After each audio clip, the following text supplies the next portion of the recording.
We have to talk about that big sell-off in the stock market on Monday. Let's bring in Michelle Schneider of the Market Gauge Group. I hope you're having a good day, Michelle.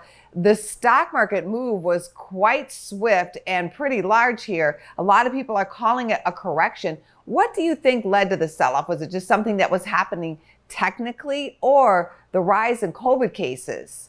I think it was both the fear about the Delta variant and a lot of shutdowns that are happening globally, the rise of cases in the US, although it seems to be mostly impacting the unvaccinated. But nonetheless, the market was already showing signs of vulnerability before this.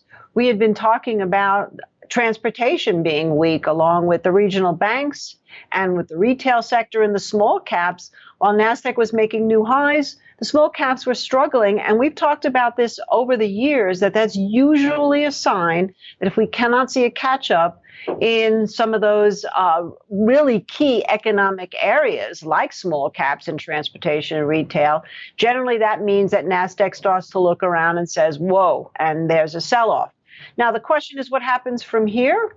We have some big earnings coming up, starting with Netflix. And I do believe that we could see some more movement into tech, maybe taking advantage of this dip, especially since the yields continue to go low. And overall, if we just step back, I think the market is not necessarily going to crash from here. I believe that the market is going to find a range and potentially stagnate. And that's really what we've been talking about for a while. I don't see any great catalyst for growth. And yet at the same time, I don't think we're going into like a major recession. It's comforting to hear you don't think there's going to be a stock market crash. What would be a trade of the day for you, Michelle? Well, what's interesting is Fastly. I've always loved the company, and we have not touched it in months and months and months.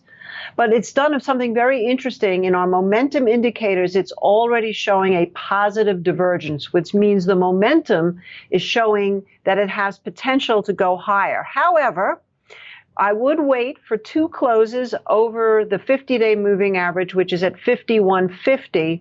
And then if that happens, you get the price confirmation with the momentum, and you might actually see a nice rally. It reports, I think, August 3rd or 4th. So it'll give a little bit of time to catch that sort of wave if it happens before the earnings. We always appreciate your commentary. Thanks so much, Michelle, for joining us today. Thank you, Angie. Go to businessfirstam.com for where to see our show on TV.